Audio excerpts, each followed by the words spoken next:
So আজকালকার যুগে drone কিন্তু একটা নিত্য নৈমিত্তিক ব্যাপার। আমরা ভিডিওগ্রাফি করার জন্য ড্রোন ব্যবহার করতেছি, আবার আমরা যুদ্ধ করার জন্য ড্রোন ব্যবহার করতেছি। যদি আমরা করতেছি না, রাশিয়া ইউক্রেনের ব্যবহার হচ্ছে। সো অনেকেই আছেন যে ড্রোন ব্যবহার করতে চাচ্ছেন বা কী ড্রোন ব্যবহার করবেন আপনারা জানেন না। আসলে ড্রোনের প্রাইসটা হচ্ছে আমাদের দেশে একটু বেশি।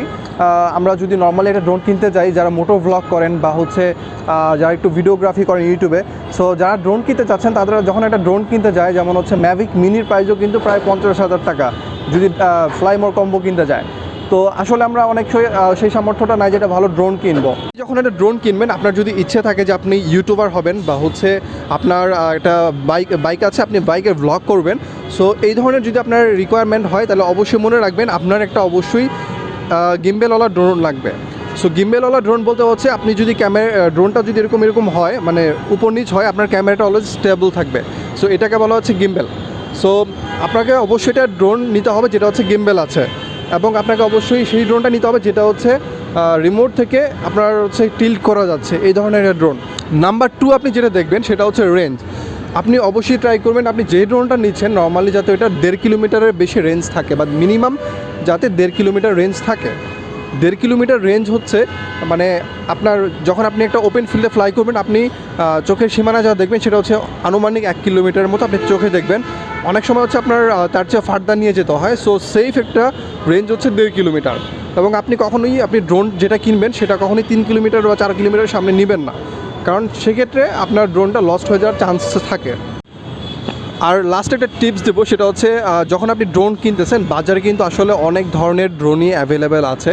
সো আমি যেহেতু ড্রোন রিভিউ করি, আপনারা আমাকে হয়তো অনেকেই চিনেন, তো আমি আমার এক্সপিরিয়েন্সে যতটুকু এই পর্যন্ত দেখেছি সেটা হচ্ছে ডিজিআইয়ের বাইরে, ডিজিআই তো একটা মোটামুটি সেফ ব্র্যান্ড, ডিজিআইয়ের বাইরেও কিন্তু কয়েকটা সেফ ব্র্যান্ড আছে আর যেটা আপনারা নিতে পারেন চাইলে বাজেটের কথা চিন্তা ভাবনা করে।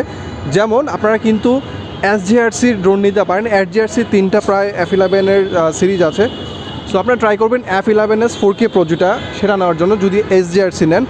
আর প্রিভিয়াসে কিছু ড্রোন ছিল, যেমন হচ্ছে যদি বলতে হয় যেমন হচ্ছে SG908 এখনও আছে অ্যাভেলেবেল। সো SG908টাও একটা প্রফেশনাল ড্রোন, বাট কিছুটা শেক আপনি ভিডিওতে লক্ষ্য করবেন, যেটা হচ্ছে F11s 4K Proতে একেবারেই নেই, যেটা হচ্ছে এই ড্রোনটা আসলে। তো এটা হচ্ছে F11s 4K ড্রোন। আর আরও কিছু ড্রোন ছিল বাজারে, যেমন হচ্ছে sjrcর X12 ড্রোনটা ছিল, ওইটাও ভালো একটা ড্রোন ছিল, বাট এটা এখন মার্কেটে পাওয়া যাচ্ছে না। তো আপনারা এখন মার্কেটে 2টা ড্রোন পাবেন, সেটা হচ্ছে এই ড্রোনটা যেটা হচ্ছে F11s 4K ড্রোন, আর একটা হচ্ছে আমাদের সেই ড্রোনটা যেটা হচ্ছে 908, 907 এগুলো। তো ওই ড্রোনগুলোতে হচ্ছে শেক লক্ষ্য করতে পারবেন আপনি ভিডিওতে। সো আপনি ওই ড্রোনটা না নিয়ে চেষ্টা করবেন এই ড্রোনটা নেওয়ার জন্য। আর HoorayBoxের মধ্যে, মানে HoorayBoxের নামে একটা ফেসবুক পেজ আছে যেখানে হচ্ছে সবগুলো ড্রোনই অ্যাভেলেবেল আছে অলমোস্ট।